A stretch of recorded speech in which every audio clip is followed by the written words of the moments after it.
A gente quer fazer uma breve panorâmica de tudo aquilo que a gente está conversando até aqui, para a gente poder também entender, né, aquilo que a gente vai estar celebrando hoje dentro daquilo que é o seu verdadeiro caráter, né?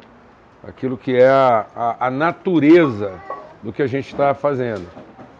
Entender isso pelo seu aspecto de natureza e não pelo seu aspecto de ordem, né? A gente compartilhou até aqui, foi bem enfático e insistimos em entender que a espiritualidade ela está fundamentada num subjetivo absoluto, invisível. E ela gera, né, um objetivo aparente relativo. Então, a nossa fundamentação está numa convicção de um subjetivo absoluto. Então, nossa fé, ela não está colocada no que é aparente. A nossa fé não está colocada no que é visível. A nossa fé é de um invisível absoluto. Amém, amados? Por isso que a salvação não vem de obras, para que ninguém se glorie. Então, quando a gente está falando de... Nós podíamos ficar aqui o dia todo meditando sobre esse significado da salvação, que não vem de obras, no seu sentido mais amplo, filosófico. Então, não há nenhum tipo de salvação a partir daquilo que é o objetivo aparente, o visível. Então, quando nós estamos falando de salvação, nós estamos falando de salvação no seu sentido pleno. Então, todo mundo que fixar os olhos, todo mundo que colocar sua esperança, sua fé naquilo que é o aparente, ele se perderá. Porque o aparente é relativo, é corruptível, né? Ele não é uma referência absoluta. Então, não há nenhuma forma de salvação. Você pode estar considerando salvação aí no âmbito espiritual ou de qualquer tipo. Então, não há como depositar nenhuma forma de esperança. Então, aquilo que é o aparente, ele é um relativo. Então, toda vez que você coloca a sua confiança no aparente, no visível, isso não é uma esperança, isso é uma expectativa. Então, muitas vezes eu estou achando que eu estou cheio de esperança. Eu tenho esperança no meu casamento. Bom, o que você está falando? Você está falando das suas convicções, do absoluto da relação, ou você está falando das suas expectativas dessa relação? Amém? Então, o que eu apresento para a minha relação conjugal? Os meus absolutos de convicção ou os meus relativos de expectativa? Então, esperança não é expectativa. Expectativa é aquilo que eu idealizo, é aquilo que começa em mim, que começa na minha percepção, que começa muitas vezes até nas minhas carências, naquilo que eu percebo como falta, nas comparações que eu faço, que a gente insistiu muito lá, que é um cognitivo a partir da necessidade. Então nós fizemos do nosso ventre o nosso Deus, e eu tenho a tendência de transferir essa fome para todas as relações. Eu transfiro essa fome para o trabalho, eu transfiro essa fome para a amizade, eu transfiro essa fome para os relacionamentos, e eu transfiro essa fome para o ambiente religioso. Então eu estou sempre carregando comigo uma fome na expectativa de que algumas dessas áreas da minha vida vai satisfazer essa fome. Então eu inverti a relação com o alimento. Então o alimento não me inspira ao que eu tenho para oferecer. O alimento acaba gerando a expectativa do que eu gostaria de receber. Então eu não vejo no alimento, né, a instrumentalidade de repartir. Eu vejo no alimento a oportunidade de me satisfazer. Está muito rápido? Então às vezes eu sento na mesa e aí eu olho para o alimento, em vez do alimento me inspirar ao que eu tenho para oferecer, o alimento me excita ao que eu gostaria de receber. Então, quando Deus colocou em nós a figura fruto, Ele disse: eu os abençoei, sede fecundos, frutificai. Então, era toda vez que eu visse um fruto, um pão, um negócio, eu falava assim: é mais ou menos isso que eu sou. Eu tenho algo para oferecer sempre. Então isso seria uma inspiração e não uma excitação. Então tem muita gente que está excitado pelo aparente e não inspirado pelo invisível. Amém? Então o absoluto de mim é aquilo que vai se revelando. Então a gente insistiu muito nisso, que por isso que a fé é a certeza daquilo que vai se vendo. É a certeza daquilo que ainda não se vê, se verá. Então a fé é a certeza daquilo que a nosso respeito vai sendo revelado. Eu tenho essa convicção de que vai eclodir, haverá um movimento do Espírito de dentro de nós e haverá uma expressão materializada de virtude. Amém, amados? Amém. Glória a Deus. Isso é com todo filho de Deus. Então isso tem que ser nossa convicção. Essa é a nossa... Isso tem que ser nossa convicção de identidade humana. Então quando Deus falou, façamos o homem, ele falou, façamos um humano ser. Então existe um humano ser, ele não estava fazendo um ente humano. Então o homem não é mais uma entidade. O homem não se compara com a galinha lá, com essas coisas, não é uma entidade, não é um ente. O humano é a forma divina de expressar suas virtudes. Nesse modo humano ser. Então, aquilo que não é doador, aquilo que não é ofertante, aquilo que não é frutificador, não é o humano ser de Deus. É um animal. É terreno. Então, só é humano no conceito do que Deus falou que faria, essa consciência de identidade, natureza e propósito. Fora disso, é frango. É frango. É animal. Entendeu? Amém. Então, o que a gente compartilhou nesse sentido, então é que o Evangelho tem que afetar radicalmente nosso entendimento. E muitas vezes nós estamos usando o Evangelho para pautar o comportamento e não para referendar o entendimento. Nós estamos criando um sistema litúrgico, comportamental, devocional, em que a pessoa não é transformada na compreensão de si, na compreensão da vida e do propósito das suas relações. E aí ela fica usando a religiosidade para continuar satisfazendo suas carências, achando que uma forma correta de religião vai satisfazer melhor a sua carência.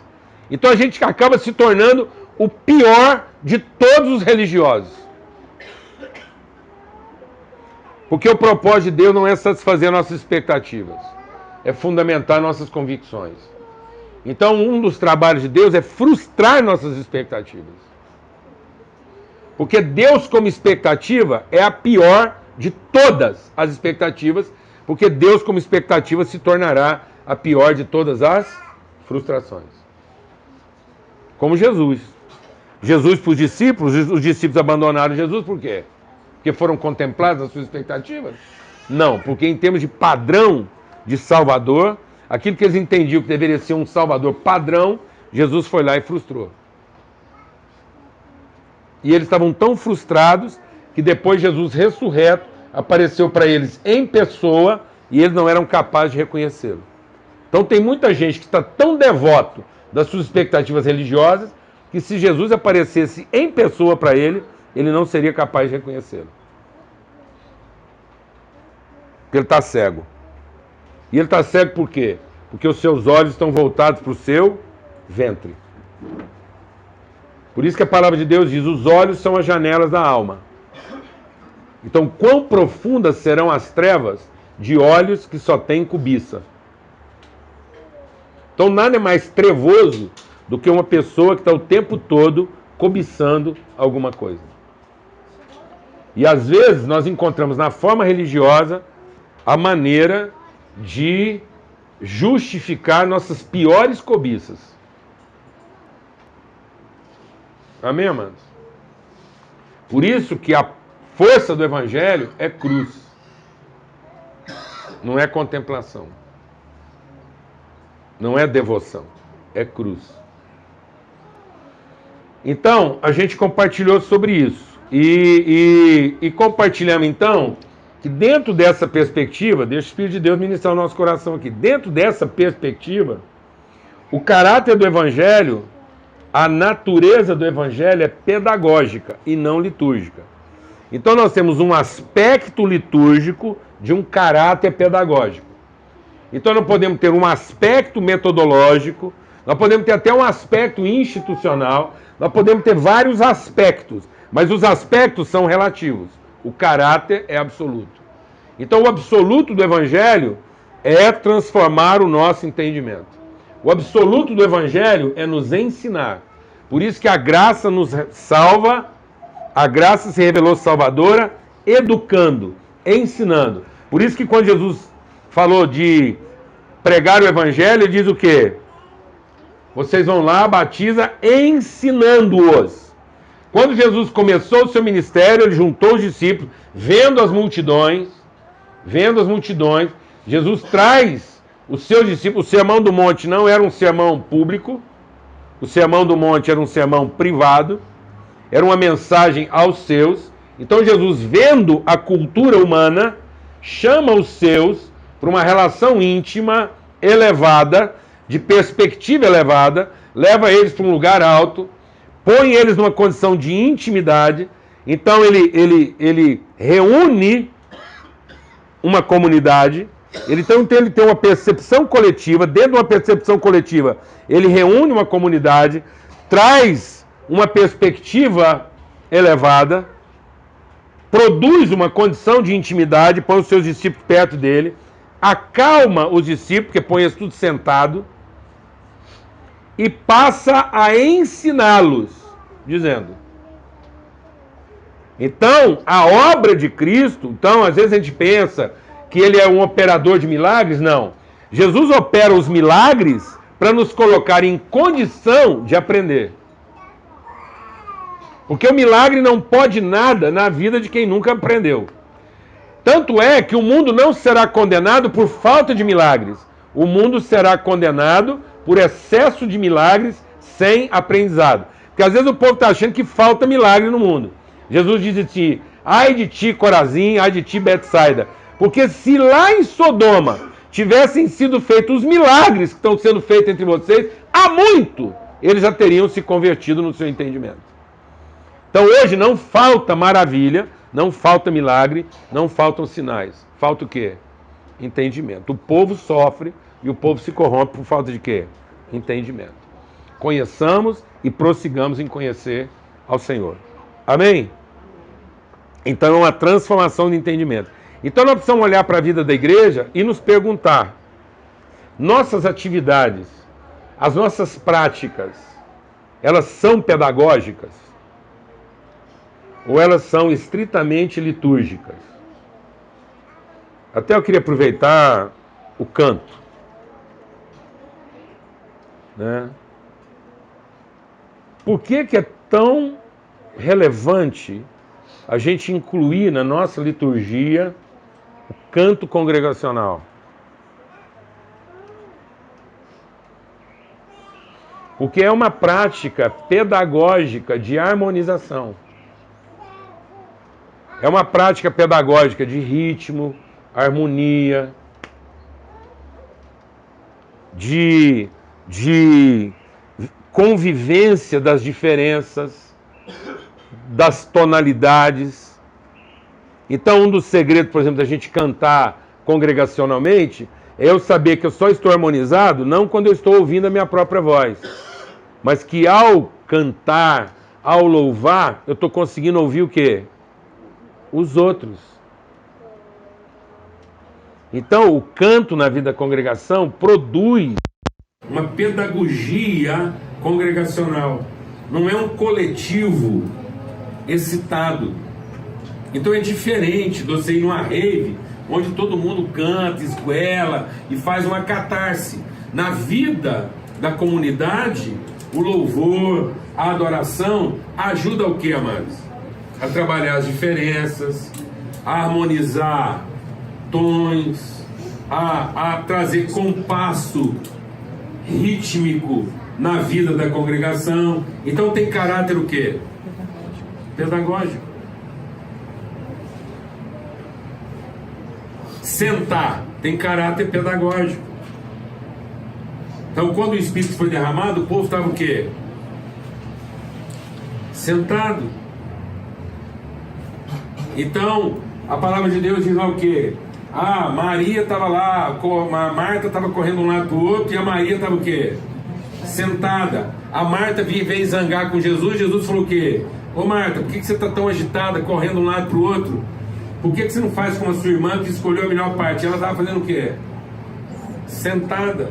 Porque sentado quer dizer que eu estou dando prioridade, que eu vou prestar atenção. Então a gente sentar em grupo para ouvir, para aprender, isso não é um rito. Isso é o quê? Pedagogia. Eu aprender a quietar minha alma. Glória a Deus, amados. Eu aprender que antes de levantar e correr, eu preciso aprender a sentar e ouvir. Amém? E tem muita gente que não sabe a posição sentada na vida. Tem muita gente hoje que não senta mais. Porque tudo é em pé. Até comer é em pé. Tá vendo? Isso não são hábitos. Isso são instrumentos pedagógicos. Amém, amado? Amém. Então, você vai lá com a sua família, senta seus filhos. Ensina eles a entenderem que a mesa é um lugar de quê? Sentar, ouvir, prestar atenção. Glória a Deus, amados. Servir um ao outro. Ensina seus filhos a o que na mesa? Servir uns aos outros. Esperar até que todos tenham sido servidos. Nós estamos perdendo os elementos pedagógicos. Porque tudo na nossa vida ficou o quê? Litúrgico.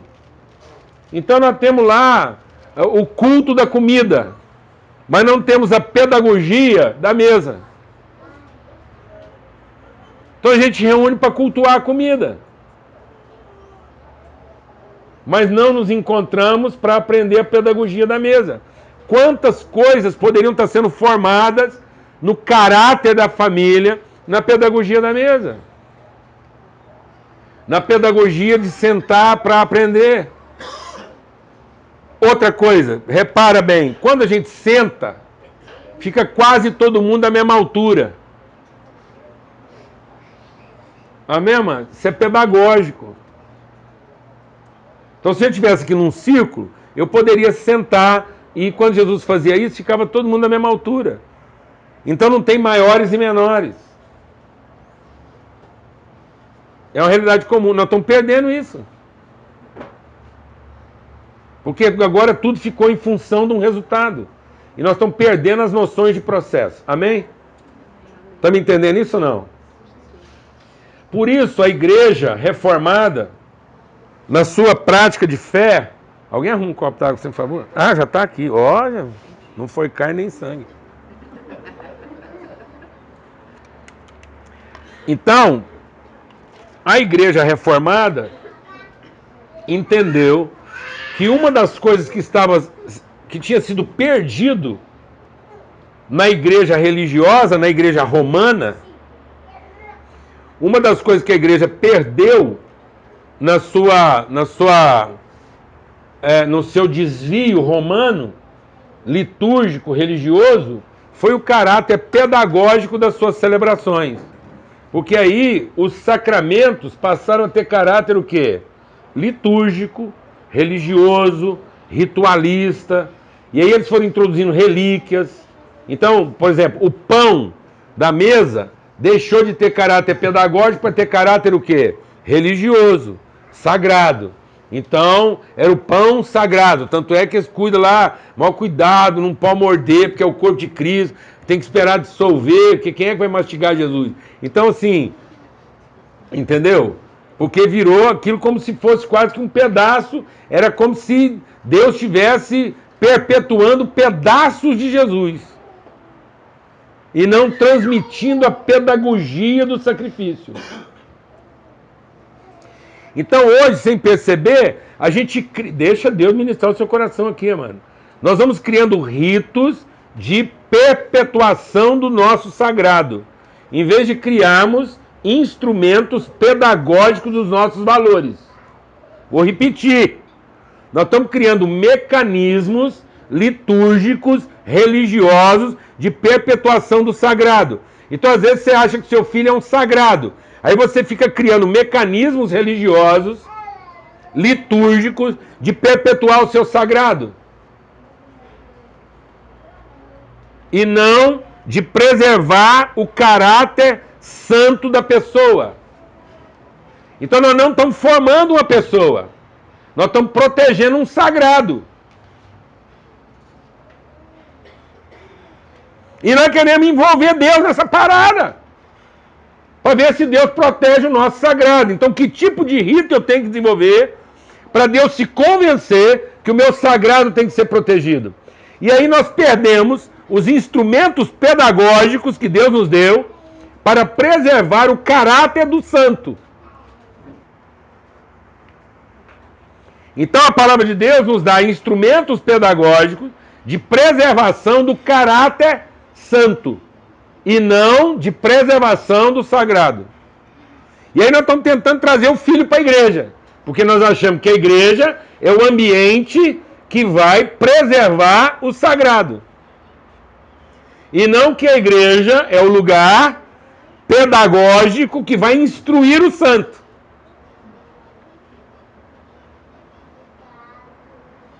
Isso tanto é verdade que eu não tenho compromisso de instruir o santo em casa. Eu arrendo a igreja para proteger o sagrado.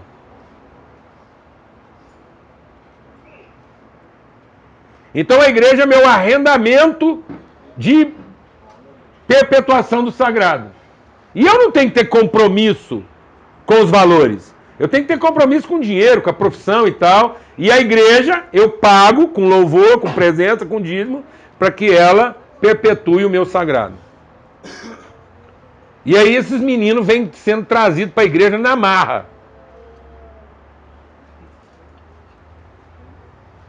E entregues aos agentes preservadores do sagrado. Tá me entendendo isso ou não, mano? Sim. Amém? Então nós precisamos recuperar o quê? O caráter pedagógico, do ensino, da transmissão, da comunicação dos valores. Amém? E a palavra de Deus diz então, aqui em Hebreus, uma vez que a gente reforçou esse entendimento aí, do invisível, do subjetivo, do pedagógico. Então diz assim, ó. A fé, Hebreus 11, é a certeza das coisas que se esperam, a convicção de fatos que ainda não se veem. Pois pela fé os antigos obtiveram bom testemunho, porque pela fé entenderam. Então eles foram transformados onde? No entendimento. Pela fé, eles foram transformados na sua maneira de pensar. E o que eles entenderam? Eles entenderam o seguinte, que o universo, o visível, foi formado pela palavra de Deus, de maneira que o visível veio a existir daquilo que é invisível. Então, é o visível que se forma a partir do visível. Esse é o espírito da fé. Por isso, amados, a salvação é por meio de fé e não de obras. Só que a gente começa falando de fé e acaba terminando em quê? Em obras. A gente tem sempre a tendência de Deus falar conosco de promessa e nós irmos lá para a liturgia, ir lá para o serviço, achando que é a nossa liturgia que vai salvar, e não nossa convicção. Então, por exemplo, eu vou fazer uma pergunta. Os filhos que nós recebemos são filhos de fé ou são filhos da nossa carne? Seja honesto.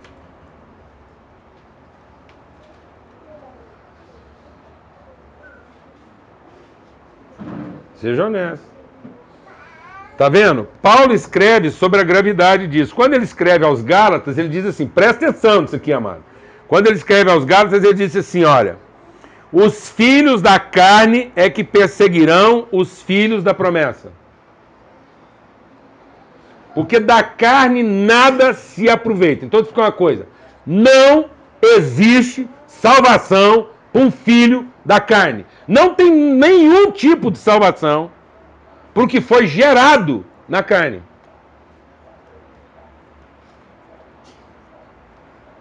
Então, onde é que você tem gerado seus filhos? Qual é o seu parâmetro de formação familiar? Porque hoje você conversa com um jovem, pergunta-se para ele, quantos filhos você quer ter? É uma boa pergunta para um casal jovem. Quantos filhos vocês querem ter? E aí a resposta virá de onde? Da carne.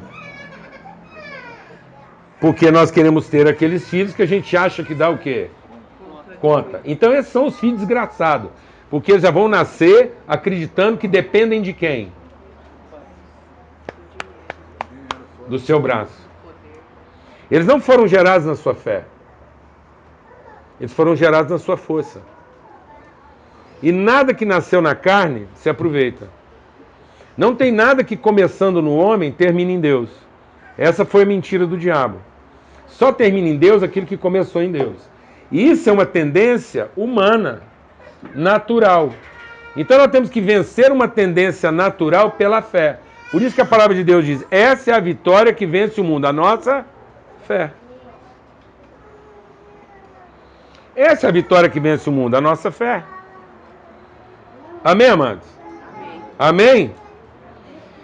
Então, quando Deus fez uma promessa de filho para Abraão, o que Abraão pensou? Deus falou assim, vou te dar um filho. Abraão pensou assim, não, eu sou impotente, minha mulher é estéril, Deus só pode estar falando do meu escravo Eliezer. Então, tá vendo? Deus vem falar com você de promessa e você já vai logo pensando em serviço. Aí a promessa chegou em Sara. E Deus falou assim, ó, eu falei para Abraão, e agora, Sara, você vai gerar um filho. E aí a Sara falou assim, eu sou estéril. Então Deus só pode estar falando da minha escrava Agar. Então nós temos essa tendência. Deus vem falar conosco daquilo que é o invisível espiritual, que vai ganhar materialidade, e nós estamos pensando no quê? No visível do visível.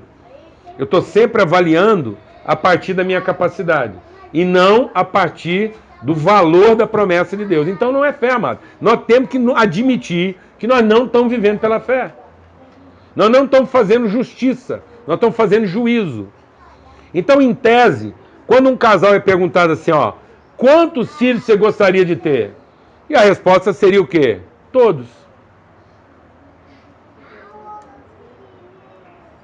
Pode ser 1, pode ser 2, podem ser 10. Porque os filhos de Deus não serão gerados do quê? Da carne. Serão gerados do Espírito. E quando você entende que você está gerando na carne, você não tem filhos por adoção. Você só tem filhos de quê? Do serviço. Então a palavra de Deus diz assim, eu não vos dei de novo espírito de serviço, porque o espírito do serviço vai gerar você o quê? Medo. O espírito da servidão, o espírito da escravidão, o espírito da capacidade gera medo. Então por que os casais hoje têm medo de ter filhos? Porque eles estão pensando que eles vão manter os filhos deles com o quê? Com serviço. Então são os filhos da carne deles. Não são as pessoas que eles adotam. São as pessoas que eles são capazes de alimentar. Mas Deus só tem filhos por adoção. Quando a gente começou a adotar filho em casa, a gente pensava que o nosso desafio era convencer os filhos por adoção que eles eram iguais aos filhos da carne. Até que a gente entendeu que o nosso maior desafio era convencer os filhos da carne que eles também já tinham sido adotados.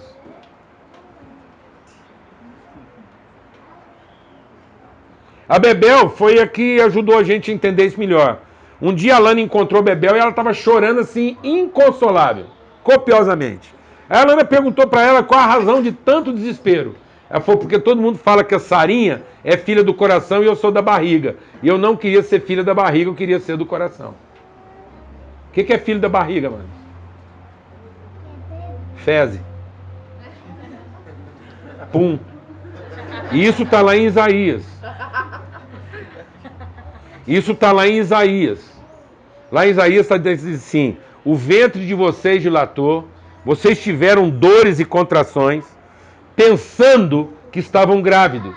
Mas quando vocês foram dar à luz, vocês não deram à luz habitantes da terra, vocês deram à luz vento. Então aquilo que parecia ser uma gravidez e uma contração era só uma cólica, e o resultado daquilo foi um pum, não foi um parto. Então nós não estamos parindo o que se perde, nós estamos parindo o que permanece. Porque se eu continuar parindo da carne, eu estou parindo rejeito. E eu não estou percebendo, as pessoas não estão percebendo que são os filhos da carne que estão comendo e devorando os filhos do quê? Da fé. Então nós estamos parindo em casa os perseguidores da nossa fé. Porque quando você pare um filho da sua capacidade, do seu esforço, no futuro, essa pessoa não vai vir conversar com você sobre responsabilidade. Ele vai vir conversar com você sobre direito. Ele não vai vir herdar a família. Ele vai vir herdar o patrimônio. Ele não vai vir compartilhar com você desafios. Ele vai vir compartilhar com você renda.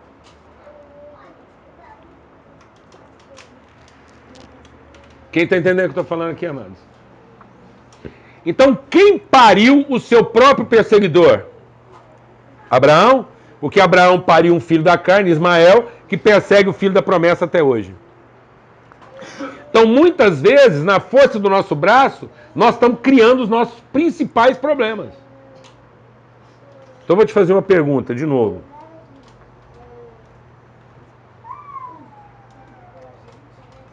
Nós apresentamos nossos filhos a Deus para que Deus salve os nossos filhos, ou Deus apresenta para nós os filhos dele para que a gente os ensine?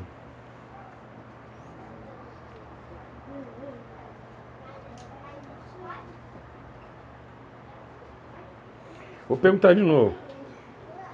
Os filhos são nossos e Deus os salvará, ou os filhos são de Deus e nós os ensinaremos? É mesmo? Então não faz sentido apresentar um filho nosso para Deus. Faz mais sentido nós sermos apresentados aos filhos de Deus. Por isso que Jesus diz: quem recebe uma criança, a mim me recebe. E ai daquele que ensinar alguma coisa diferente para essa criança. Ai daquele que ensinar para aquela criança que essa criança é filho dele e não de Deus. Ai daquele que começar a ensinar para essa criança a depender de si ou de nós e não de Deus. Porque nós estamos corrompendo os filhos de Deus. Está vendo, amado? Por que está tão difícil salvar os filhos? Sabe por que está tão difícil salvar os filhos? Porque eles viraram filhos nossos. Aí eles perseguem os filhos de Deus. Eles criam um problema para os filhos de Deus, porque são nossos filhos. Que confiam na nossa capacidade ou na deles. E vão buscar uma religião que os ajude. Em vez deles terem sido ensinados desde o início, que eles eram filhos de quem? Então por que Jesus é o Salvador do mundo?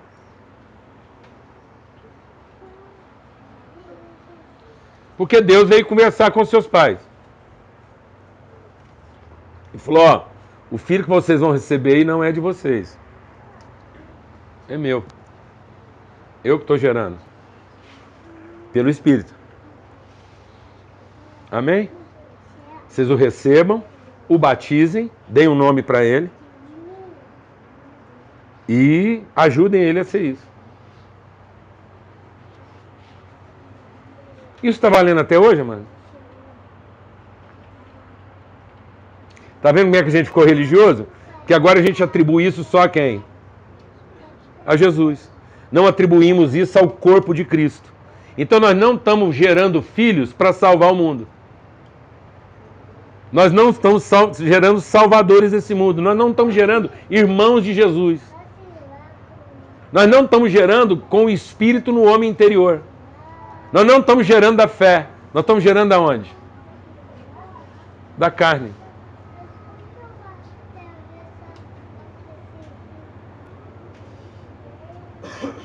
Porque a fé vem de quê? Ouvir e ouvir da palavra de Deus. De modo que as coisas visíveis são formadas a partir do quê? Das invisíveis. E quem trouxe essa realidade? Cristo trouxe essa realidade.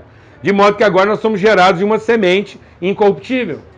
E qual é o momento de plantar essa semente? A partir de onde está valendo essa semente?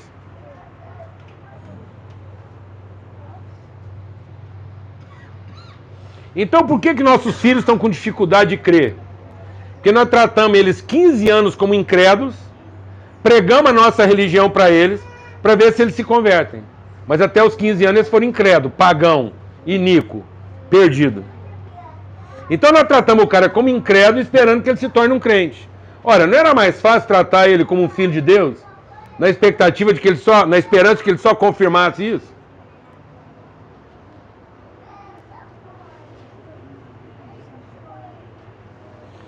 Ó, vou falar uma coisa grave para vocês aqui, como pais, irmãos e igreja. Eu tenho a convicção de quem produziu esse caos na humanidade, de ideologia de gênero, essa confusão de identidade, que agora se o cara quiser achar que ele é uma planta, ele é uma planta. Se ele quiser achar que ele é uma samambaia, ele é uma samambaia. Porque agora já não é mais uma questão de ser homem ou mulher, não. Agora se o cara achar que ele é uma gaivota, aí todo mundo tem que dar o picho para ele. Sabe quem contribuiu radicalmente para isso? A igreja. No dia que ela estabeleceu que o caminho da salvação é uma escolha e não uma decisão.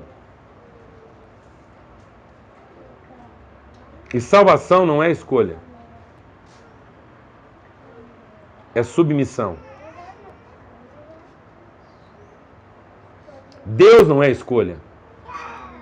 É decisão. Porque quando você ensina para uma pessoa que vida eterna e condenação, céu e inferno são escolhas, aonde esse cara está agora enquanto ele não escolheu?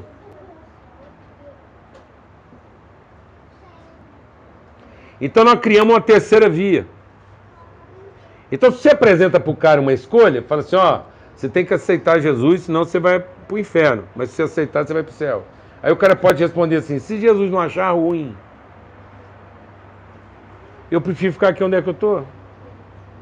Não quero contrariar nem o capeta. E se o capeta não me encher o saco e nem Jesus se aborrecer, eu escolho a mim. Porque quem escolhe, sempre escolhe quem? A si mesmo. E nós estamos ensinando para os nossos filhos a fazer uma escolha.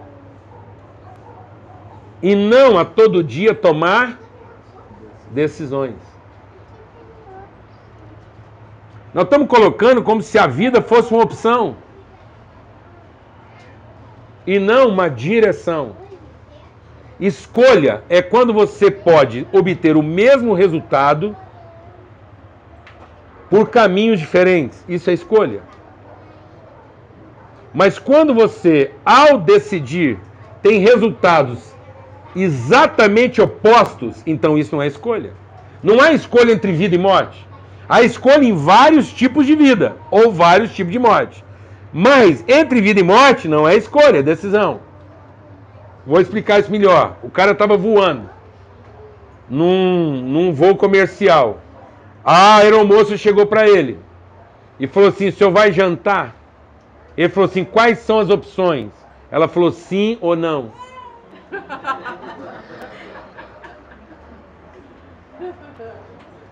Então a gente pergunta como se tivesse o quê? Opção. Opção seria carne, peixe ou frango. Isso é opção. Eu vou jantar ou carne, ou peixe, ou frango, mas eu vou jantar. Mas entre jantar ou não, isso é uma decisão. Entre vida e morte, não é uma opção. E por que nossos filhos estão ficando irresponsáveis? Porque eles têm escolha de servir ou não, de cooperar ou não, de ter parte ou não, de entregar ou não. Então, amados, nós não estamos gerando visível, porque nós não estamos estabelecendo um absoluto invisível. Nós não batizamos.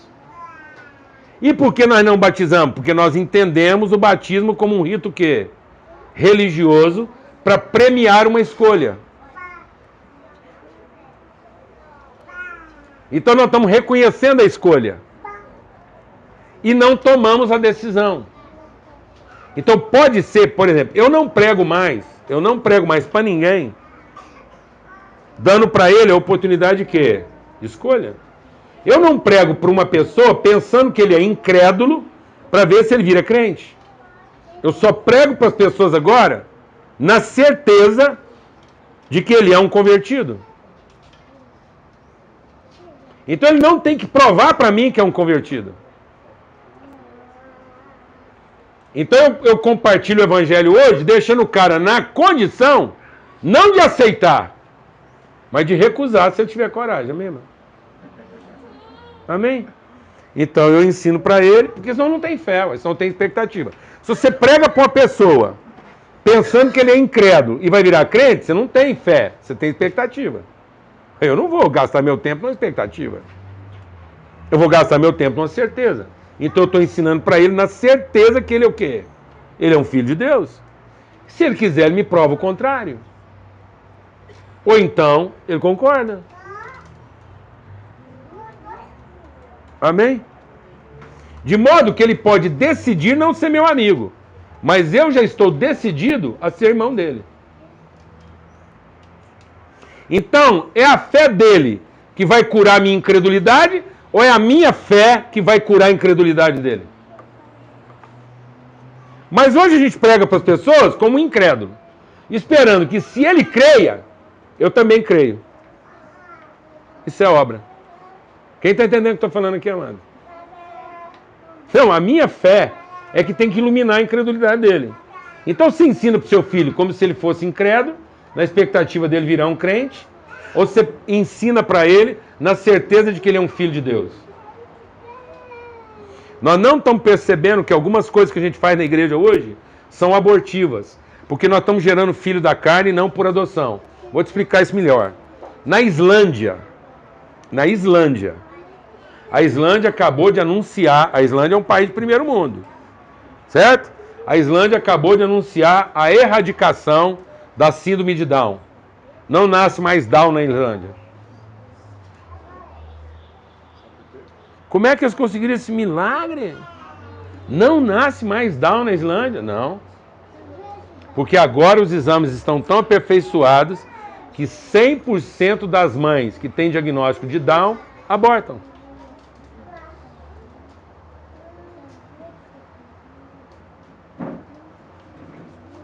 Na França já são 75%. Nos Estados Unidos já são 65%. E sabe o que o Estado fala? Não, isso não é uma prática abortiva. Porque no fim, quem escolhe é a mãe. O Estado não interfere. Não, mas ele formou a cultura.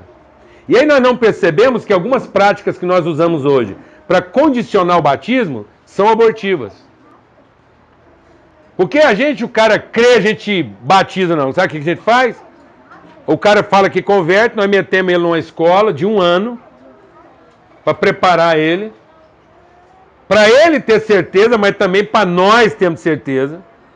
E aí a gente faz um exame com o cara, para ter certeza que ele é realmente convertido, porque senão ele vai estragar a família.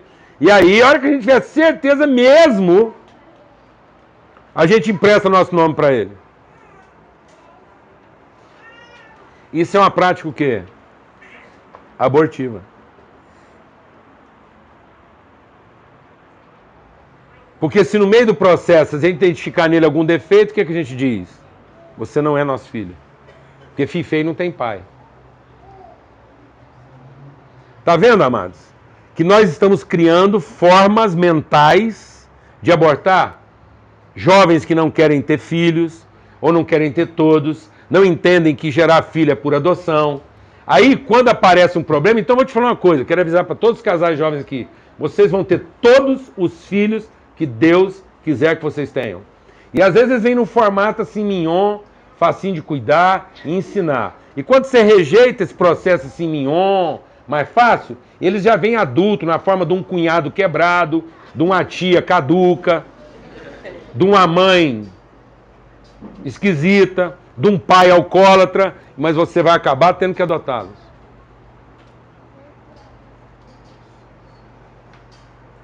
Entendeu ou não? Nós tínhamos um casal muito crente na igreja. Pensa um cara crente. E ele pegava, ele era radical, tradicional, não aceitava esses negócios não. Com ele era pá, cartesiano. Você é muito, assim, não, é muita filosofia, Paulo Júnior. É, beleza? Respeito, hein? Aí, o que aconteceu? E eles foram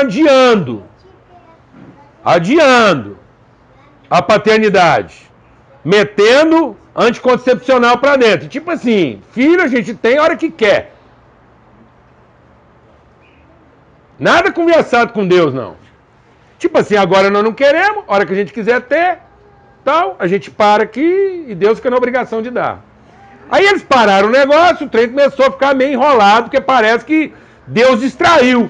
E também Deus não estava agora, parece que Deus agora queria cumprir outro prazo. Aí depois de algum tempo de angústia e sofrimento, nasceu o bebê deles. 4 meses de idade, autista. Aí o cara veio possesso conversar comigo. Absurdo! Como é que pode? Como é que Deus permite um negócio desse com uma criança? E a gente aqui, crente, filho de Deus, então ele estava achando um absurdo, porque ele estava achando que aquilo era uma penalização. Certo? Eu falei, irmão, eu não estou te entendendo aí. Você resolveu do seu jeito e Deus também resolveu do jeito dele. Não, mas não tem condição, pá. Aí eu falei, eu vou te fazer uma pergunta básica. Vamos resolver essa parada aqui mais fácil. E a mulher dele junto. Eu falei assim, se filho fosse oferecido em prateleira, você escolhia esse? Ele falou, não. Eu falei, então tá resolvido. Então, tá resolvido. É porque esse não é seu filho. E o problema não é porque ele não é seu filho, é porque você não é pai dele. Então tá muito mais fácil de resolver o seu problema do que a gente imagina. A gente vai orar para ele ficar livre de você e a gente arruma um pai para ele. Porque decididamente você não é o pai dele. Não é você que está sendo penalizado. É esse menino que está sendo penalizado. E nós vamos resolver o problema dele.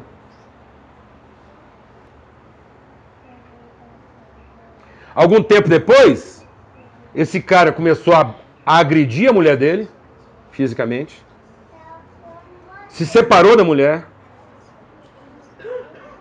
E hoje ela é uma das nossas mobilizadoras num trabalho de conscientização de pais autistas. Estou acabando de ler o livro que ela está escrevendo sobre cuidado com a criança autista.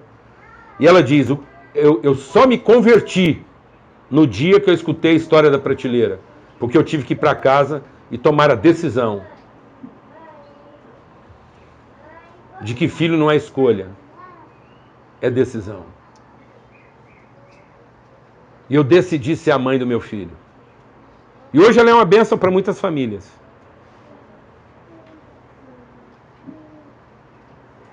Amém, amados? Então o que é batismo e ceia, amados? É um ato litúrgico?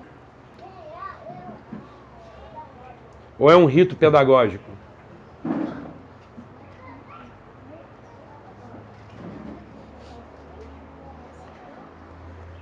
Por que eu, particularmente, acredito em batismo de crianças? Porque, na verdade, a gente foi condicionando a questão do batismo à salvação céu e não à salvação terra. A obra da salvação é para salvar homens para a terra, de modo que esses homens compreendam que são filhos de Deus na terra, cumpram o propósito deles na terra, e tendo cumprido o propósito deles na terra, eles voltam para o céu, que é de onde eles vieram. Então a obra da salvação e a pedagogia das Escrituras é para ensinar as pessoas de onde eles vieram, e não para estimular a expectativa de para onde eles querem ir. Amém, amados? De modo que a fé comece a ser formada na vida da pessoa a partir de uma palavra que é o absoluto do invisível dela. Quem está entendendo o que eu estou falando aqui? E a gente é tão desgraçado, a gente é tão assim, sem vergonha, que a gente usa princípios de fé naquilo que convém, mas não usa princípios de fé naquilo que é espiritual. Por exemplo, tem muita gente que tem dificuldade com a questão do batismo infantil. Aí eu vou fazer uma pergunta. Quem tem filho aqui?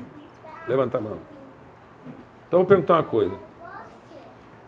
Quem levantou a mão aqui? Você tem filho, não tem? Não? Tá grávida.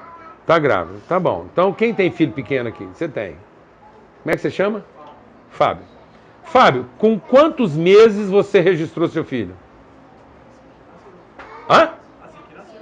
Ah, tô chocado. Não foi nem algumas semanas? Não? Você acha isso justo? Por que você não esperou ele crescer para saber se ele queria ser seu filho, você pôs ele no seu nome?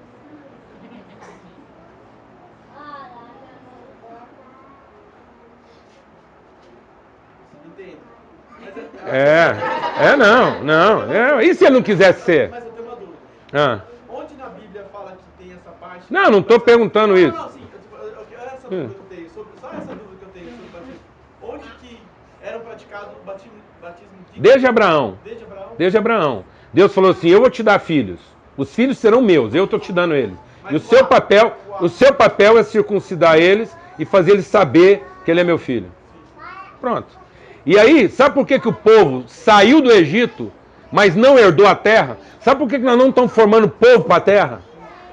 Porque durante 40 anos nenhum filho foi circuncidado. Nenhum filho recebeu em si o sinal de uma promessa. Foi ensinado que eles só estavam ali por conta de uma promessa para cumprir um propósito. Nunca foram ensinados. Então eles tinham poder para sair do Egito, mas não tinham autoridade para herdar a terra, porque tinham crise de identidade. O próprio Moisés não circuncidou o próprio filho. O próprio Moisés é o único caso na Bíblia que quem circuncidou o filho dele foi a mulher dele. E o Moisés era bom de serviço e ruim de relação. Moisés conseguia fazer uma boa obra, mas não se relacionava bem com ninguém. Teve problema com a mulher, ele tirou o povo do Egito separado da mulher. Então Moisés não tinha crise de relacionamento, não. Tirou o povo do Egito separado da mulher, teve problema com os irmãos dele, teve problema com todos os líderes. Você acha que um dia ele ficou lá com crise, de que ele não podia exercer ministério, porque o povo estava brigado com ele? Nunca, porque ele é pragmático, preparado para o serviço. Então Moisés tinha mentalidade de quê? De servo. Moisés era filho da irmã, da mãe e da filha de Faraó. O que Moisés nunca teve?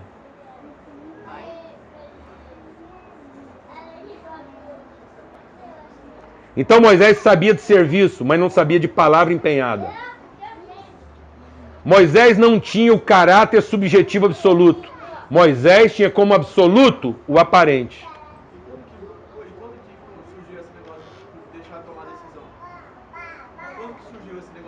Quando a gente começou a achar que salvação é uma opção. É uma escolha. E sem perceber, a gente transferiu isso da fé para obras. Porque agora a salvação é uma recompensa para uma escolha acertada. Sem perceber, nós comprometemos a natureza da fé. No princípio da igreja, a ideia de que o homem o homem tinha a responsabilidade de introduzir tudo no reino, era tão grande, que quando eles batizavam até os animais. Porque a ideia é o seguinte, aqui dentro dessa casa, tudo pertence ao reino.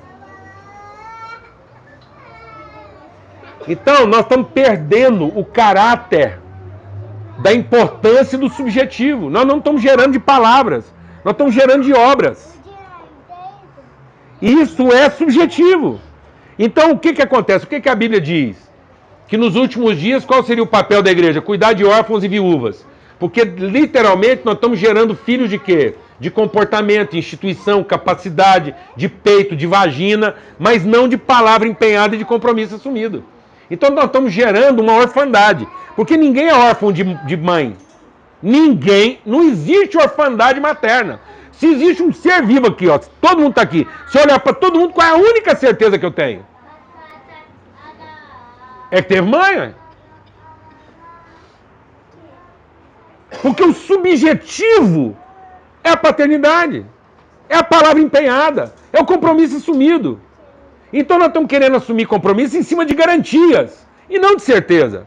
Ora, por que eu não posso então atribuir a minha fé aos meus filhos?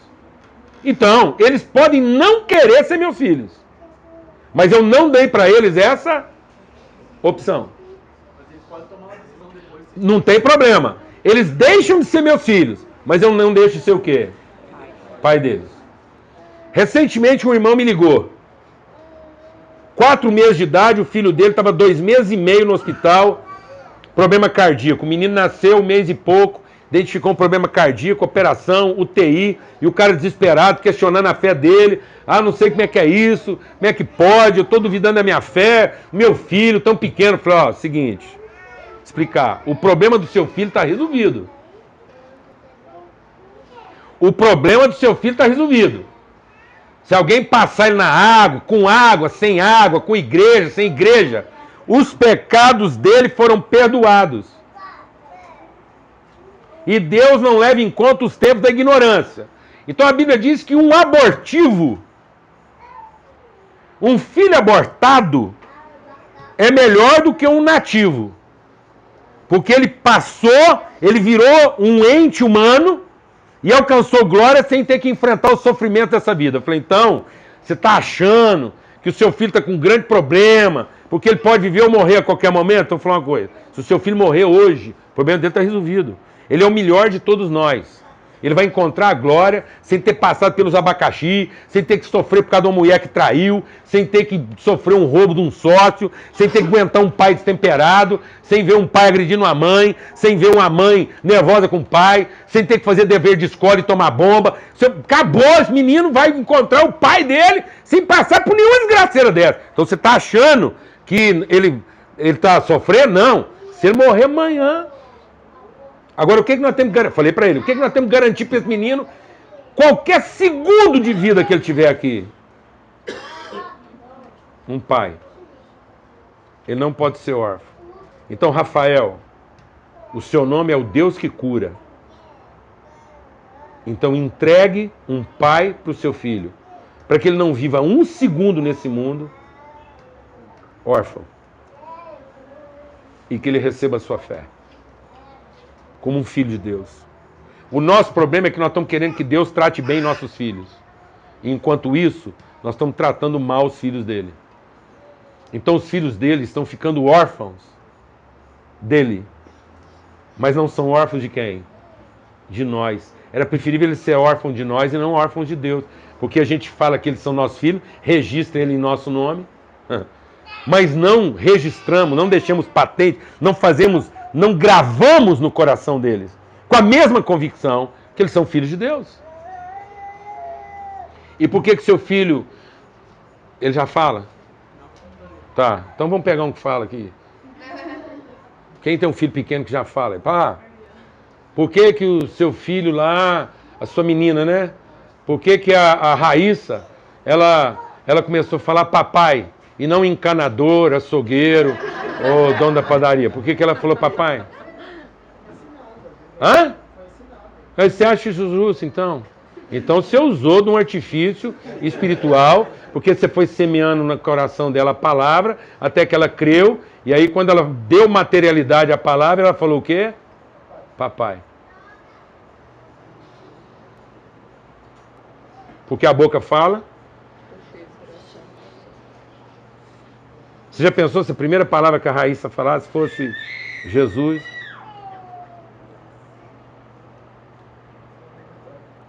Senhor da glória. Já pensou se a primeira palavra que os nossos filhos falassem fosse amém? Eu não estou querendo tornar, eu não vou tornar essa coisa assim romântica. Eu estou lá querendo que a minha filhinha fale é vovô e não papai. Com todo respeito. Eu quase faço um trabalho de subir de cedo. Mas respeito ele, deixa lá e tal. Ele está mais tempo com ela, mas é uma brincadeira. Eu isso não é um romantismo, mas eu só estou radicalizando para a gente ver até onde a gente vai sem o menor escrúpulo. E depois a gente não entende por que nós estamos colhendo coisas que nós mesmos semeamos. Porque nós não semeamos em tempo oportuno. Nós não registramos, nós não deixamos patente. E eu quero concluir dizendo o seguinte: nós batizamos em nome do Pai, do Filho e do Espírito Santo. Qual é o nome do Pai? Amor. Qual é o nome do Filho? Graça. E qual é o nome do Espírito Santo? Comunhão. Então o batismo é um batismo em amor, não é um batismo numa religião. É para deixar patente que o nome, a semente, o germen daquela pessoa é amor. Que a natureza dela é graça e que a cultura dela, o entendimento dela é comunhão. Por isso que a palavra de Deus diz o quê? Que nós batizamos com água. Nós batizamos com água, mas Jesus batiza com o quê? Com o Espírito Santo e com fogo. Então Jesus batiza com o quê? Com comunhão. Então nós perdemos o aspecto, então nós estamos usando o batismo para dar uma legalidade individual e não para produzir uma consciência o quê? Comunitária. Então nós como igreja devíamos fazer o batismo de Jesus, que é batizar as pessoas com o quê? Com comunhão. Então você batiza o seu filho com o espírito do quê? Da comunhão. Então o batismo não é o batismo de quem se batiza, é também o batismo de quem batiza. Porque nós estamos todos sendo batizados no quê? No espírito da comunhão. Porque Deus é espírito, importa que Deus, sendo espírito, seja adorado em espírito e em verdade. Então qual é a única forma de Deus ser adorado? Em comunhão. Deus só é adorado quando nós o adoramos numa condição harmônica das nossas diferenças. Deus só é adorado quando nós batizamos uns aos outros nessa convicção de que nós somos filhos de Deus. Então, amado, deixa o Espírito de Deus ministrar o seu coração, para a gente concluir. O Evangelho não é para transformar cabrito em ovelha. O Evangelho é para que as ovelhas deixem de pensar que são cabrito. Amém? Então a gente não prepara comida para cabrito. Porque cabrito come qualquer coisa. Não sirva comida de cabrito na sua casa. Porque cabrito come qualquer coisa. Então na sua casa você só prepara comida de quê? E até os cabritos comem. Mas se você continuar preparando comida de cabrito para que os cabritos se convertam em ovelhas, as ovelhas da sua casa vão ficar sem comer. Porque cabrito come comida de ovelha, mas ovelha não come comida de cabrito. Porque cabrito come qualquer coisa. Então nós estamos alimentando nossos filhos com qualquer coisa. Em lugar de alimentá-los com o quê? Com comida de ovelha. Jesus é tão radical nisso que ele diz assim: sabe por que vocês acreditam no que eu estou falando? Eu vou explicar por que vocês acreditam no que eu estou falando. Porque vocês são ovelhas. Então quando uma pessoa crê, não foi um cabrito que virou ovelha. Ela creu porque ela é uma ovelha que parou de pensar que era o quê? Cabrito. Glória a Deus, irmão. Aleluia. Vou perguntar de novo. Seus filhos são da fé ou são da carne? Eles são seus filhos que você está querendo que Deus salve? Ou eles são filhos de Deus que você está ensinando como tal? Você está ensinando seus filhos a depender de você ou deles mesmos? Ou você está ensinando seus filhos a dependerem de Deus e viverem em comunhão? Vocês estão ensinando seus filhos a serem aceitos? Ou você está ensinando seus filhos de que eles sempre fizeram parte?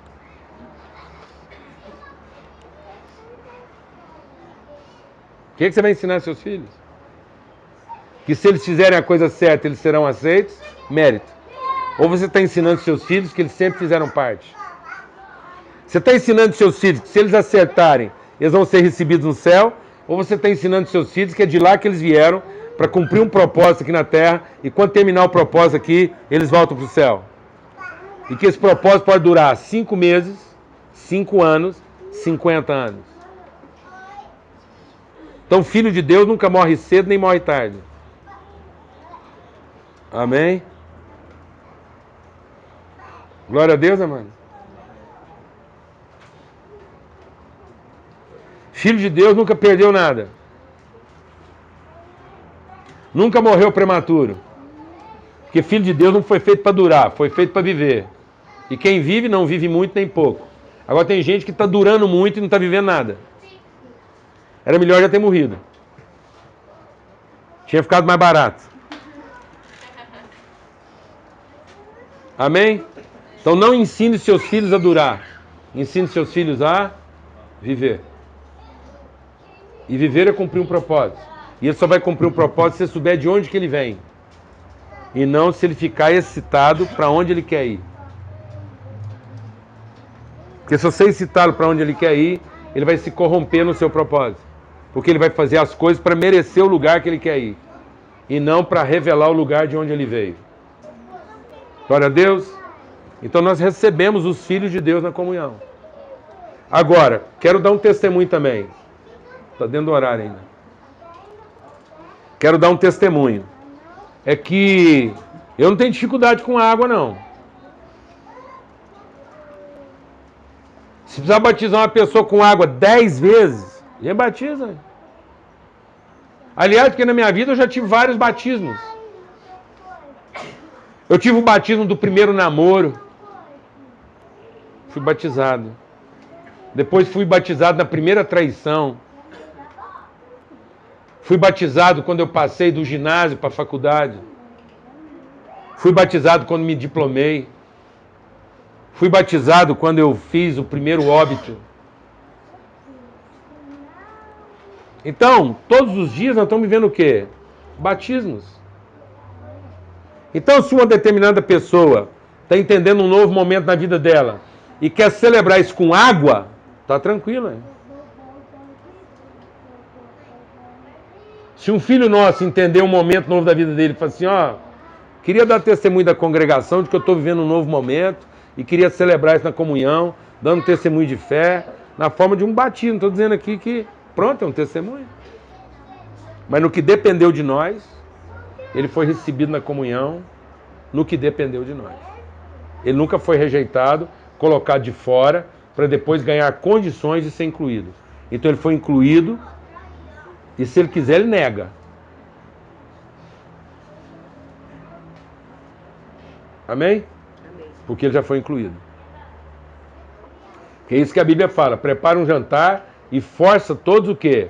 A entrar. Lá não falou assim, segura eles do lado de fora e vê quem merece entrar. Não, põe todo mundo para dentro, depois eu venho andar para ver quem é que fica.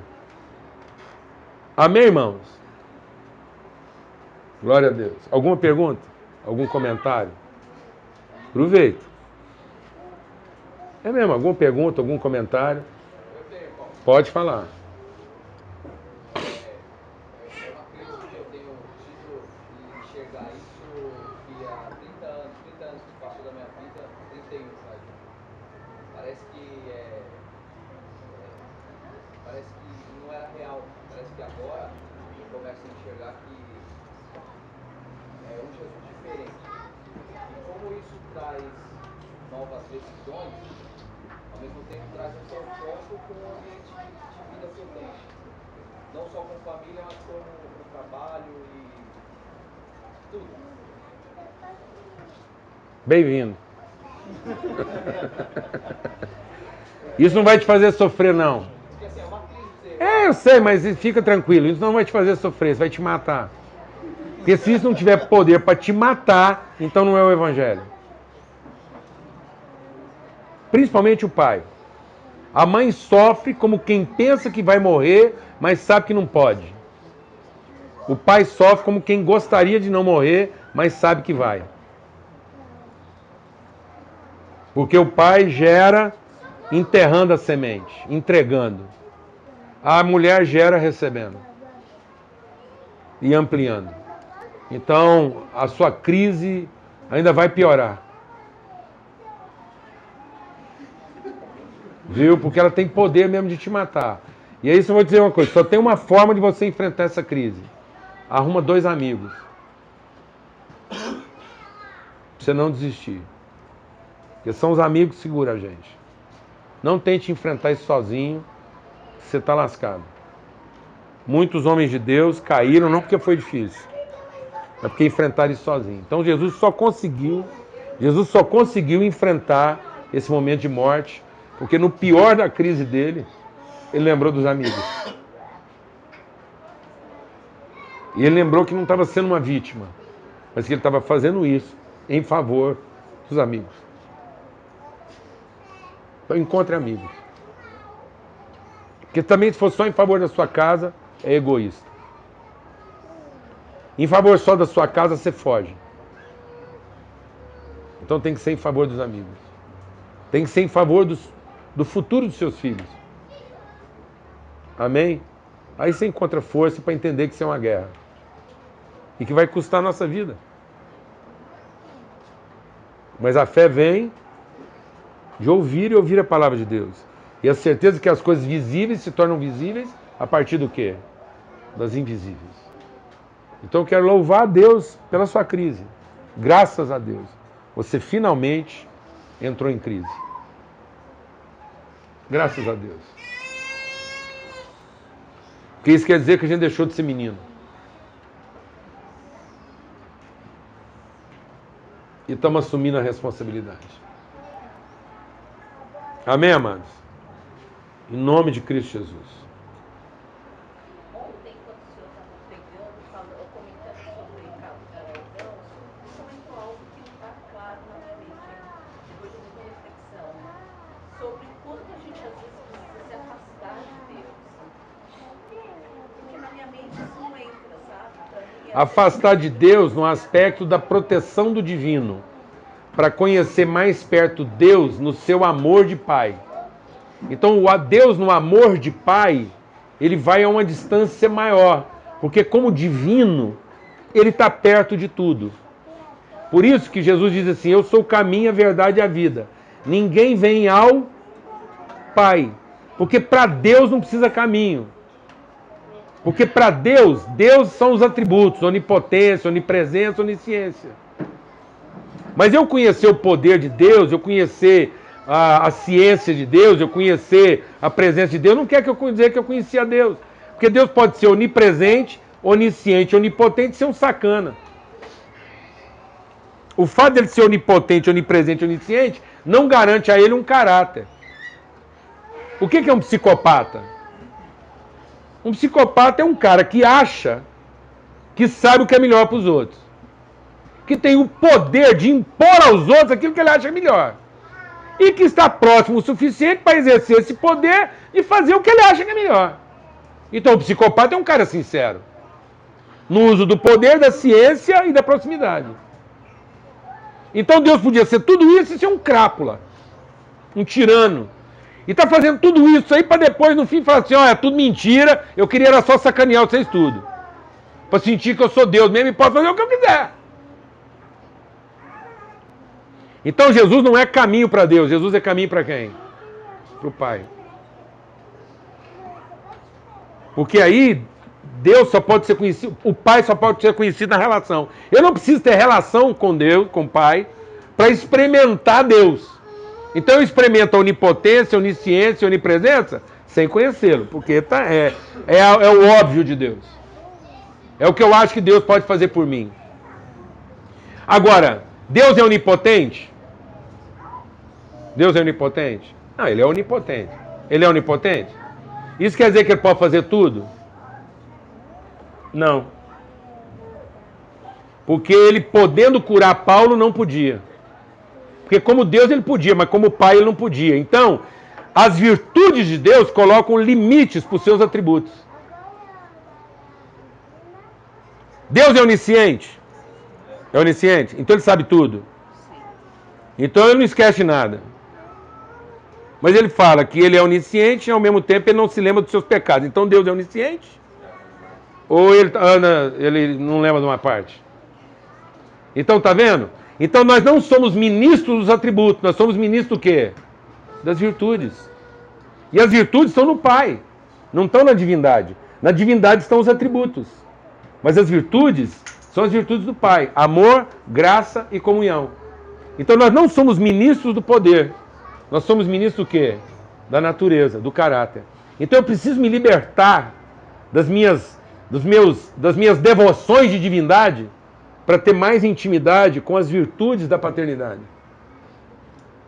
Eu preciso estar mais próximo de Deus como Pai, e para isso eu tenho que ganhar uma distância das minhas dependências da divindade. Então eu preciso depender menos da divindade para conhecer melhor a paternidade. E aí eu vou ter mais dependente de amor, de graça e de comunhão do que de poder, de ciência e de presença. Entendeu? Porque nós somos ministros da virtude e não dos atributos. Então nós somos ministros de amor, graça e comunhão. E aí nós vamos ver esse dilema, porque às vezes eu vou olhar para um filho e eu posso, mas ao mesmo tempo eu não posso. A pergunta que a irmã fez lá ontem sobre um filho nosso que nós temos que estimular ele, né? Então para mim eu não tenho que mudar o conceito para estabelecer a prática. Então o conceito nós temos que continuar dependendo, mas eu tenho que saber se o meu filho está dependendo ou se ele está explorando. Então se ele está explorando, aquilo que eu posso, não posso mais. Então eu podia até dar, mas não posso mais dar. Porque o meu amor vai impedir de dar. Porque agora eu estou querendo dar outra coisa que não aquela que ele está pedindo. De modo que quem ama nunca dá para as pessoas o que elas querem. Só dá para elas o que elas realmente precisam. Então, podendo dar tudo, a gente não dá tudo. Sabendo de tudo, a gente não sabe tudo. E podendo estar presente sempre, a gente também está ausente. Porque às vezes você vai ver um filho seu numa dificuldade, mas você vai ter que deixar ele lá e não pôr a mão, porque é momento dele se emancipar. E você vai ter que viver com a culpa de que talvez ele te odeie porque você não estava presente. E você até podia estar, mas não podia. Porque as virtudes colocaram limites no seu poder. Amém, amado? Você até sabia, mas não sabia. Você até podia, mas não podia.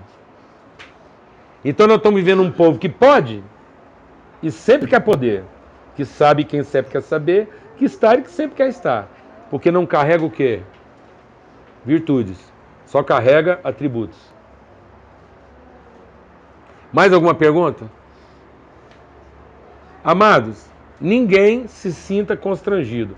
Tudo que a gente compartilhou aqui é uma questão de fé. Eu tenho amigos muito íntimos, com quem a gente se relaciona muito bem, e são amigos mesmo. Amigos, assim, chegados. E nós estamos falando de uma questão de fé. Então nós temos unidade do Espírito e estamos evoluindo para ter unidade de fé. Eu tenho amigos muito íntimos que nós temos convicções de fé bem diferentes. Dentro do Ministério Sal da Terra, nós temos congregações que batizam crianças e temos congregações que não batizam. Porque não tem essa fé. De modo que a gente não faz isso por um rito religioso. A gente só quer honrar com fé aqueles que têm essa fé. E a gente continua tendo esse respeito mútuo. Amém? Mas sempre que eu falar, eu vou falar com a força daquilo que eu creio.